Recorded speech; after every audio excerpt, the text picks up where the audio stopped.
Thank you for auditing the Always Positive New Music Review Show, hosted by a French professor who's waiting for his son to come through the door anytime. There might be some barking. Don't worry about it. I'm going to keep going.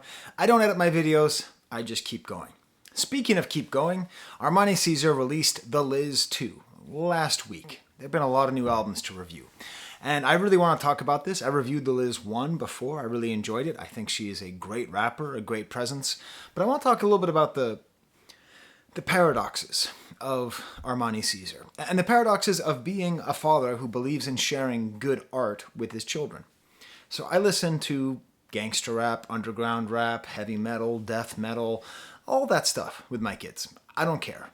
I mainly listen to rap music, and much of the rap music I listen to contains violence, and much of it contains sexism. But I listen to that with my son, with my daughter, even with my new baby, because as I say, it's better to have bad words than bad art. But it's funny, because I don't really have that much of a problem listening to something that's fairly misogynist with my daughter. I feel like I can explain it to her, I can contextualize it with her, I can talk about the systematic reasons why someone might be saying something, and I can use it as a teaching lesson. But around a month ago, my daughter started rapping a lot of Doja Cat lyrics, just for fun, And she started getting more interested in female rappers. And so here I am. I have a 3-hour car ride to and from a regatta that she did. So it's just me and her driving, and we're listening to music, listening to podcasts, whatever, talking. She's doing homework. And I know that I want to review The Liz 2 by Armani Caesar. And on paper, a strong female rapper who totally exists in what has traditionally been a realm completely dominated, often unfairly dominated by not just men, but men who often espouse anti-women values. This is a no-brainer.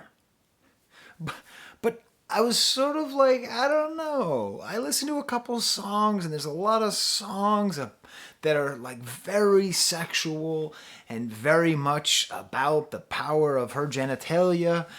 And I realized this paradox that I'm more comfortable listening to NWA than I am listening to Megan Thee Stallion with my daughter. Now this is all because of patriarchy. This is all my problem. This is a me problem, not a them problem.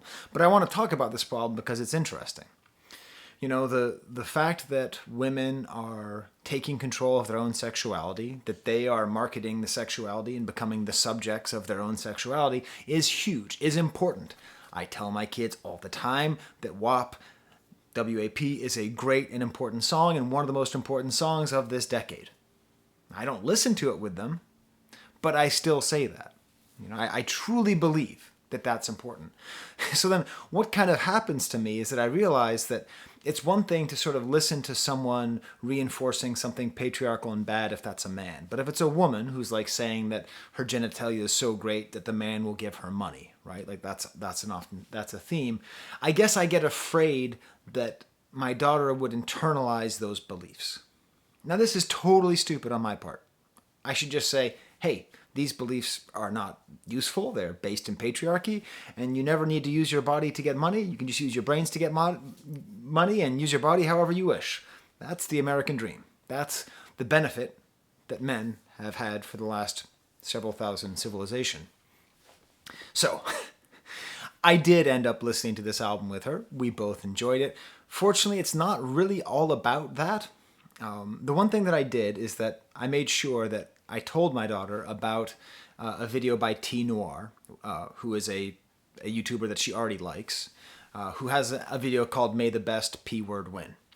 And it's a very good breakdown of female rappers who put their sexuality to the center. It's very good at talking about how it's not really about pleasure, it's really about power, and that's great. That'll really help to do the contextualizing that I don't particularly feel qualified to do as a dude.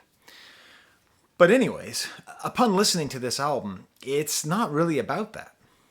It's not. It's not really about my pee is the best and that my pee will subjugate all of humanity and there will be thousands of the armies of the undead will follow my pee into battle upon which it will destroy all the other. No, it's just an element. It's a flavor in the album, but it's not the center of it. Most of this album is about Armani Caesar being a very good rap artist.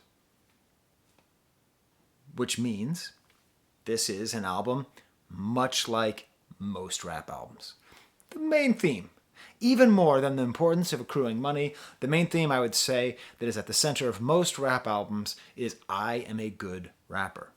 By extension, I am a good person. I am a worthwhile person. I deserve to be treated with respect and consideration, no matter how society may treat me for reasons outside of my control. Right? That's why we need more female rappers. Because as it is said on this album, as this is quoted, a movie is quoted on this album, you think it's bad for you as a black man, try being a black woman. You know, this sort of intersectional take really does work in this album. And it's a growth. It's a real growth from the Liz one. Sonically, it's fascinating. It's like sort of a mishmash. Like the first half is like a mishmash between sort of like 70s exploitation film sounds. You know, like the sounds that happen when you're watching a kind of like a cheesy exploitation movie from the 70s, like where somebody is like getting into a car and driving across the city, like that kind of like hi-hat, that kind of interstitial music. And then what I call lifestyles of the rich and famous sounds. So sounds that are like, that remind me of opulence, 80s opulence. There used to be a TV show called Lifestyles of the Rich and Famous, hosted by Robin Leach. And in that show, they would just show a bunch of rich people, pretty devoid of meaning. But that's the sort of like, that's the general soundscape. And it's almost all constructed by Camouflage Monk. What's interesting is, on the back half of the album, it's largely singing. There's a ton of singing. And this is a thing that I've been fascinated about ever since female rappers really entered my consciousness with, I think with Missy Elliott. I think she was the first one who I really took seriously. Is that female rappers are expected to sing, and they almost always do, and that gives them added emotional range. And what's interesting is usually you get the sense that a female rapper started off as a singer and then learned how to rap. This feels the opposite. This feels like the way a lot of male rappers are, you know, where they don't know how to sing, but then they just learn how to sing because they need to deliver that emotional or that sonic ability. And that's what we get here. So the great thing is that her singing is not, none of that. Like, she's not a great singer. She's a good singer, which means she is a perfect singer for a boom bap hard hitting rap album. I don't want to hear Whitney Houston on Griselda. I want to hear Armani Caesar's ability to sing, which is good enough. It's not pitchy dog. It's good, but it's absolutely the right amount of quality. My biggest issue with Armani Caesar is her name and her look. The superficial things about her. I think Armani Caesar is a desperately boring rap name. Like, she just changed her name to The Liz. That's kind of interesting. And then just her look. And this is the thing. I don't want to spend a lot of time with her look because I watched 2 interviews and like most of them spent most of the time. One of these interviews, there's this clown who just talked to her for like 20 minutes about why does she look like Nicki Minaj. You're talking to an artist and you're talking about... Anyways. And then in another interview, they talked about how much money does she spend to do her hair. I understand. This is patriarchy, that we need to have... That female artists don't get to just be female artists. They don't get to just wake up and be artists. They have to wake up and be women. And to wake up and be women in the marketplace means you have to identify yourself against the beauty standard, either with it or against it, but you have to be within that frame, you have to be within that box, and you get to choose what side you want to try to be in. That's your freedom as a woman, is to be constantly judged by your looks. So I'm not going to talk about her looks, except to say it is the least interesting thing about her. You know? I understand that she needs whatever look she has from a commercial standpoint, but from an artistic standpoint, let's get into the album. Camouflage Monk. You got played. You don't have the best beat on this album. But let me tell you something, Camouflage Monk. Turnabout is fair play. Rome Streets, Kiss the Ring. Almost the entire album is by Conductor Williams. Amazingly produced album. And then you sneak in there and you Oops, did I do the best song on the album? I did. Well, you just got you'd, okay? Sovereign came in and produced the best track on this album. I don't know how Sovereign did it. Maybe Sovereign is going to release an album where he does most of the production and someone else will come in and pip the best song. So this album is Camouflage Monk's album. It really shows his ability to produce in different soundscapes, his ability to match the people who he's producing for. He has a RZA-like ability to match the people who are rhyming with him. So this album is a testament to Camouflage Monk's greatness. But the song I'm going to give, the example song, click above the bird of paradise, above the banana, above the bananas, above the bananas, to hear the song Survival of the Littest. Oh, cringe name. Survival of the Littest, produced by Sovereign. This beat, I've had a busy day. I had to drive my baby to have like an ultrasound thingy. All's good. I had to help my dad go meet with some dude about taxes. I've been just driving around all day. And whenever I can, whenever I've had like a little moment to myself, I just put on this song over and over again. This super sick, hyper tight drum beat that every once in a while extends out and gets this little funky fill. This bass.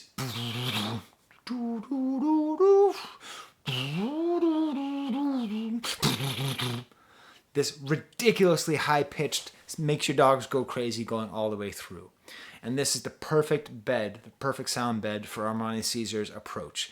She has many different flows on this album, many different approaches, many different topics.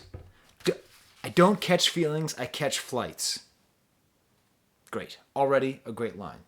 I don't chase of no type.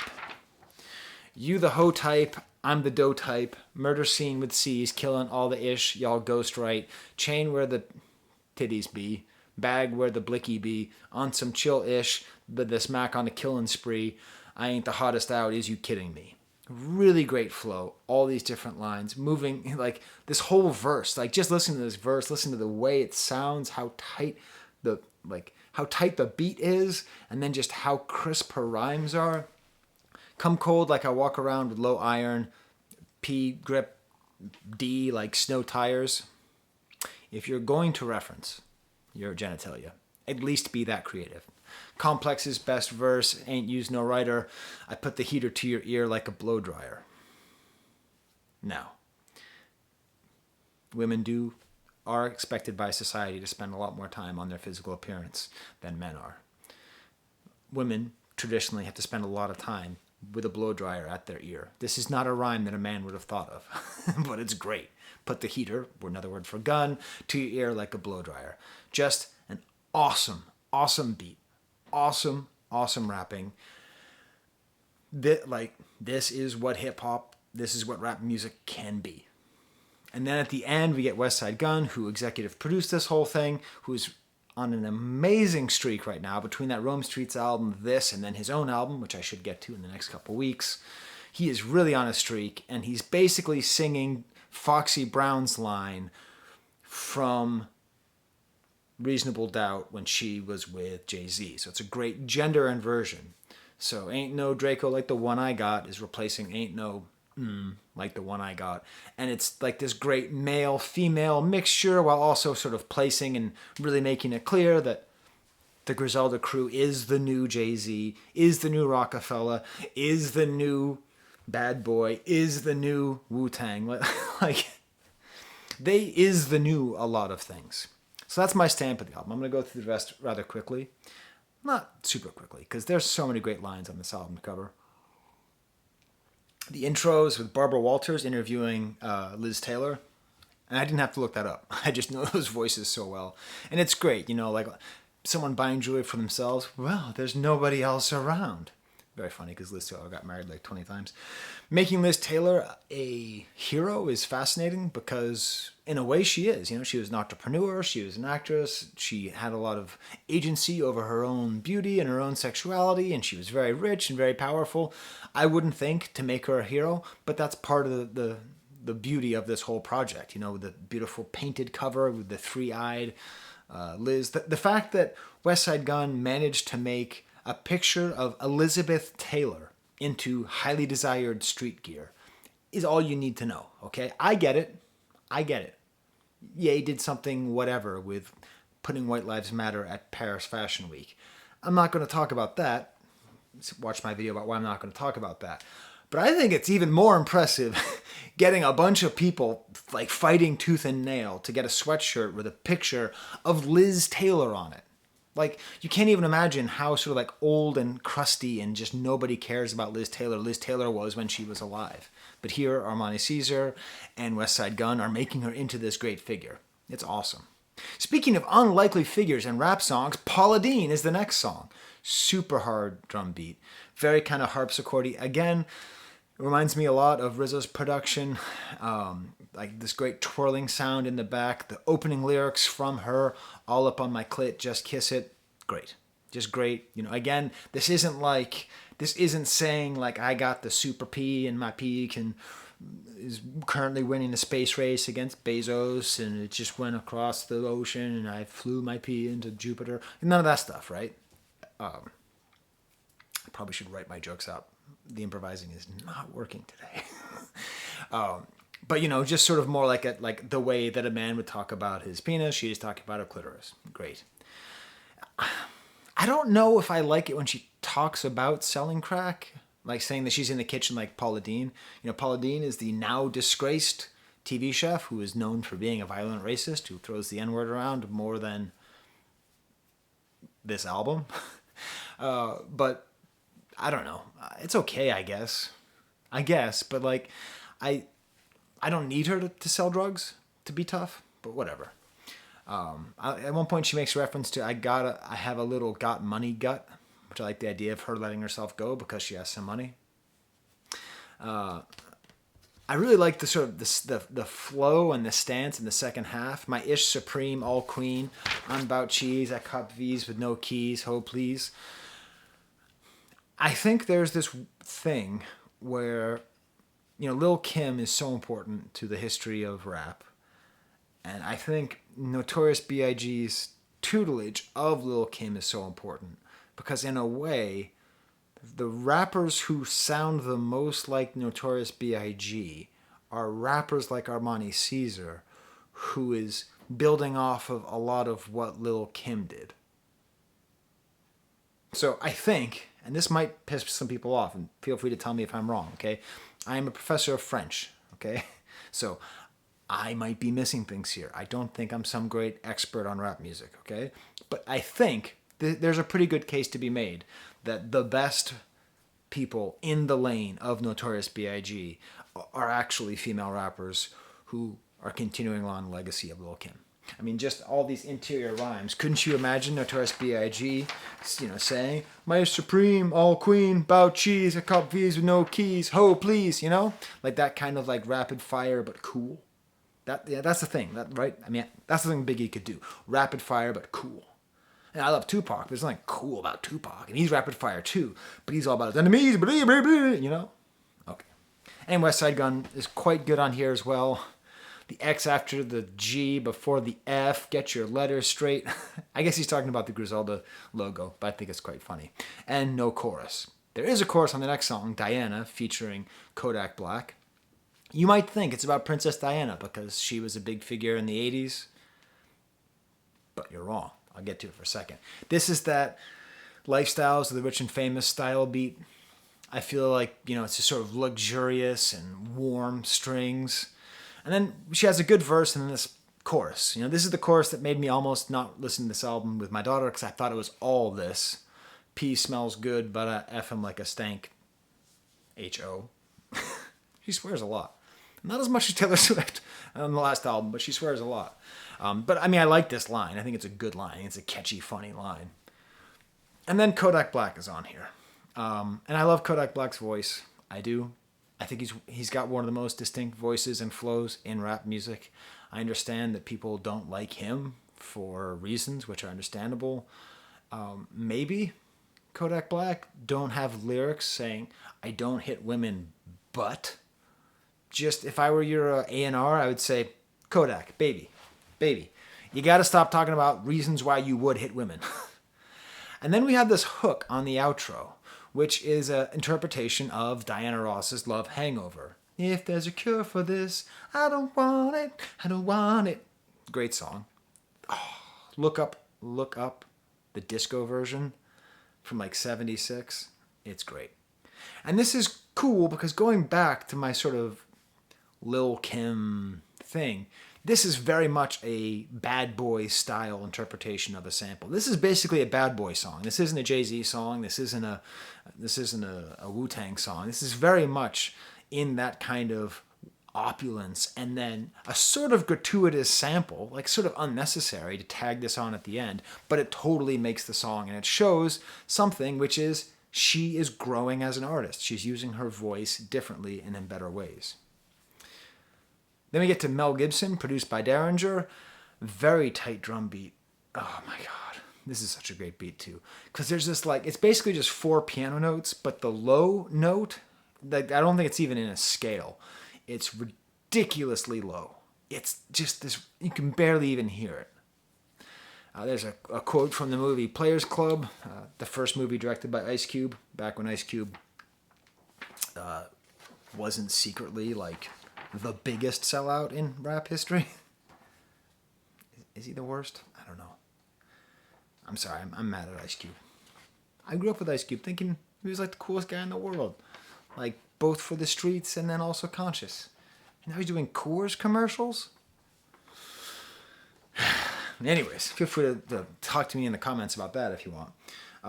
But this whole quote about like all you white MFers, and then just all these great lines, you know, don't compare me to the rest, I'm different. Besides, you know, eagles never rolled with pigeons.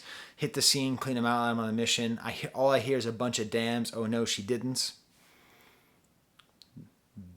These are great rap lyrics. That's why you watch me for my deep level of analysis. I am going to determine this is 1 second quite good. That's what they are. All I hear is a bunch of dams and oh no, she didn't. And then again, more of this very rich, laid back, swaggy, Biggie style delivery. None of these broads can see me. I'm on a yacht sipping Dom P's and Bellinis and Gucci thong bikinis. Diamonds hit Swahili for doggy style. Dashiki pull up in a Cullen and shooters in the 550. You know, just really great rapid fire flow. Next song is called $100 Hiccup featuring Benny the Butcher and Stove God Cooks. This one's produced by Danny LaFleur. Another great beat, cool kind of blah sound. Really good verse from Armani. Benny is a bit weird. He has like a triplet flow on here. He's not at his best here. But then Stove God comes in, and Stove God is the Ty Dolla $ign of underground rap. By that I mean, when Stove God Cooks guest appears, you know what it's going to be, and you know it's going to be awesome, and you could hear it anytime you want and be happy.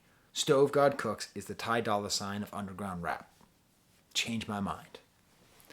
Really good. There's just this weird line where Benny said just stops and just goes, very strong. It's kind of corny, but like it might be intentionally corny. Very strong. I don't know. And I really like one of these lines from... oh, you see? I said it'd be interrupted. 1 second. I'm just going to have to say. All right, so you just head upstairs. I'll tell you when to walk the dogs. Okay. I'm just recording right now.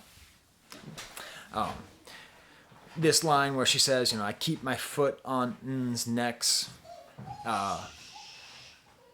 Very long. Okay, now I'm getting distracted. It's okay. You're doing great. The video's going well. They're 23 minutes in. I don't think they're going to quit now just because you walked in. Okay. While my son goes upstairs, smash the like bucket. Huh? You see how much energy I'm giving to this channel? My little hobby I picked up in the lobby? Smash the like bucket. Subscribe if you haven't already. Next song is Survivalist. I already talked about it. Then Queen City, which is what Buffalo is called. She's from Buffalo, of course. Although she also lives in Charlotte. So that makes Da Baby, Mavi, and now Armani Caesar. Like another, 3 people representing Charlotte. Pretty interesting. Very blown out drum on here. Another great beat from Camouflage Monk. And then her opening line, I'm on the same ish, but way iller. That, okay, if I were some fancy guy, if you included quotes from critics on the front of your album, I would say she's on the same ish, but iller. It's still a lot like that first album, but she's just iller.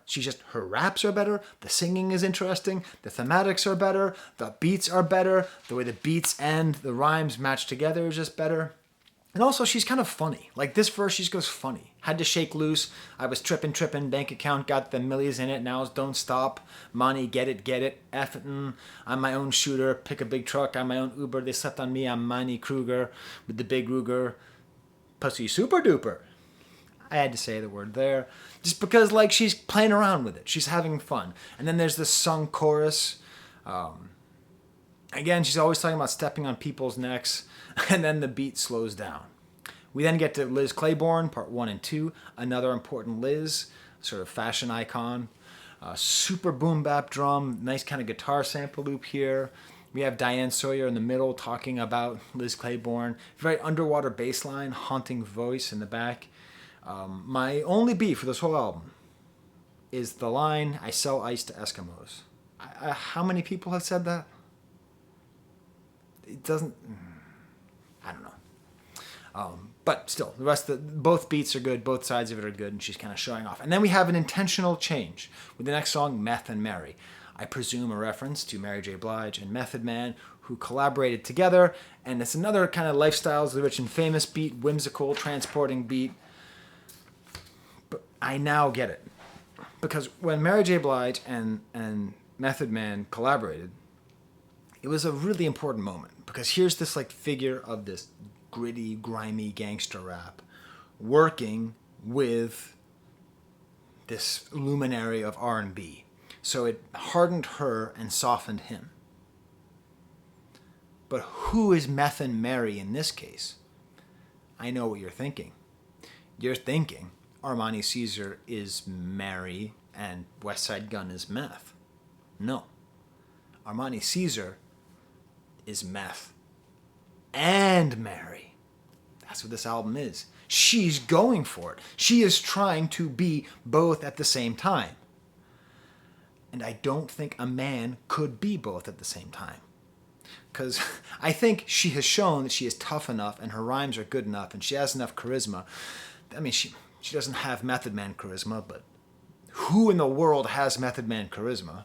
Method Man doesn't even have Method Man charisma anymore. Like early Method Man is like arguably, if I did like a top 5 most charismatic rappers of all time, Method Man would be either 1 or 2. That's how much charisma he had. But still, as far as like talent and griminess and coolness, she's really high up there. And then with the singing, she's right there too. Next song is called Ice Age with Danny LaFleur.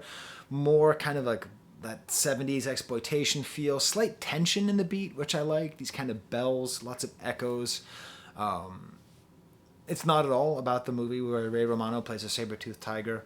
I like just, again, the humor. A room full of mirrors, I'm chilling with winners. My exes still love me or they're really bitter. It's funny.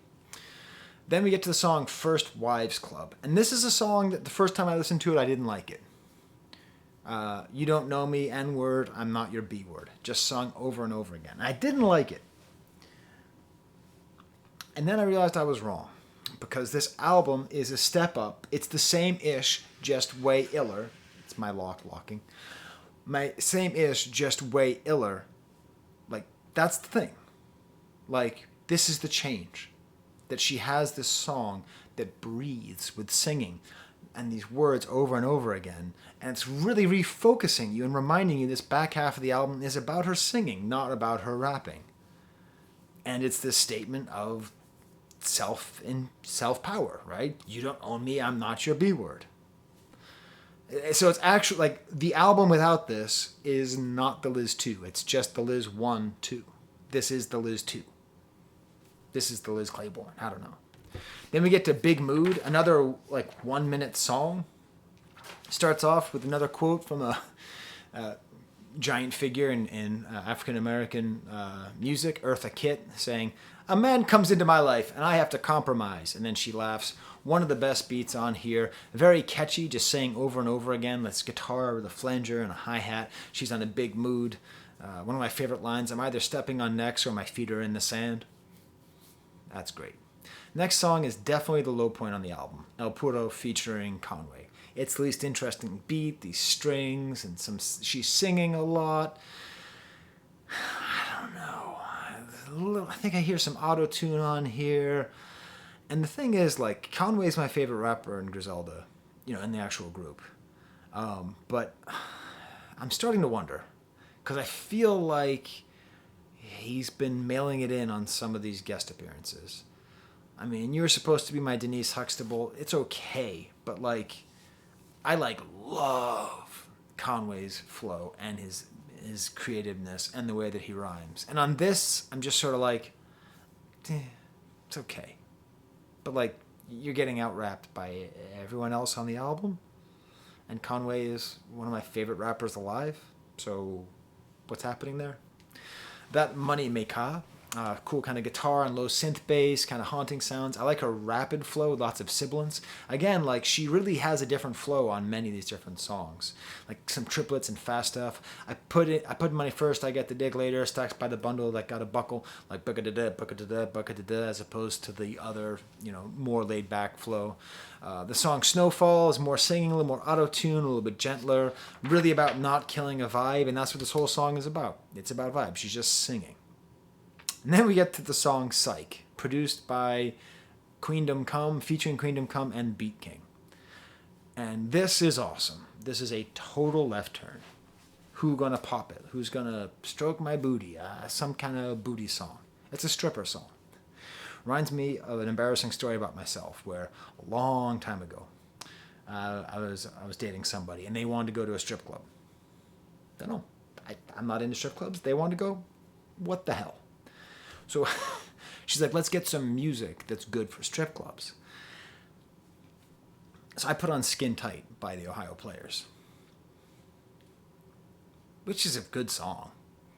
But she was like, what the hell are you doing? And then she puts on some kind of really dirty South hip-hop stuff. And I was like, oh, I get it. And then we went to the strip club. And I was like, oh, okay, I sort of get what that is. Like, this is that song. This is a just full-on stripper song. But the thing is, the whole album has built her up. And she's not like, I am empowerment, I am woman, hear me roar. So there's no part of her that is being in your face about her own empowerment. But it's just all there by the fact that she's very clearly in control of herself, in control of her money, in control of her career, that she's using the help of Griselda, but that she is not totally reliant upon whatever it is they can get for her. She's just this artist who is working in a good system, so that when you have the song at the end, it's just fun. It's just a fun stripper song. Head down, up, that's the way we like to, And her verse is just kind of there, and thinks he fit in a smash, psych. It's just a funny, it's like, for an album that in a lot of ways takes itself very seriously because it's such a good album, to end it this way is just great. I didn't know if I was going to tell that story, by the way. I don't know if I should have. I don't know if it makes me look good, bad, or weird. Probably weird. I didn't particularly enjoy it very much, by the way. I don't. Strip clubs just a little sad. I don't think they're bad. Just a little sad. I will say, the thing that people do is that they put female rappers against each other. I mean, so many interviews with Armani Caesar, it's just like, do you hate Nicki Minaj? How much do you hate Nicki Minaj? Would you fight Nicki Minaj in a fist fight, or would you fight Megan Thee Stallion in a fist fight? Which one would you like to fight? Like, that's basically the way interviews are. Can we go the other way? Because I've been saying for a while now, the thing about Griselda that really puts them ahead of every other rap collective in rap history is the way that they respect and promote women. They have 3 people in their stable of rappers and artists: Armani Caesar, Shay Noir, and Keisha Plum. All 3 totally different. Keisha Plum does this like poetry thing. Shay Noir does this sort of like, I came from the streets and I'm trying to get out of it thing. Armani Caesar does the, I'm a bad bitch thing. Like, they all do different things. They all present such a wonderful, like, variation of, because women are always pigeonholed. Rappers are always pigeonholed. Women rappers are always pigeonholed. And here's this little group out of Buffalo that's able to show so much. Why can't we get a Griselda team-up album. Why can't we get the Lady Avengers of Griselda together? How awesome would it be? I mean, because their flows are so different. Their styles are so different. They're like Birds of Prey. You know that movie? I don't know. But I'm not what I'm saying. But I think as music journalists, which I'm not, but I could be, I suppose, if I get fired from my real job, like we should be pushing not to see how do they fight each other, but can they work together? You saw what happened with WAP. What if we had an underground WAP that wasn't about the P, but was about other stuff? Okay, I don't know. So there's my thoughts on that. These are my Patreons. They give me money so that I can buy music, which I really appreciate. Got some new ones up there, handwritten. So you can join me. Oh, Lil Va up there, Lil VA. I just reviewed an album for him. That's going to be Patreon exclusive. A guy named Linus. Album is called Casino Volume 1. You should check it out. It's quite good. At Large Auteur, another longtime sponsor. He also released an album. LSD TV, I believe is what it's called. So you should check that out too. Why not? Well, a lot of my Patreons are creative themselves. And that's a place where they can share their creations, with me and with others. So, until next time, where I'm probably going to talk about something else that comes out of Griselda, because Griselda don't make mid. There's the camera.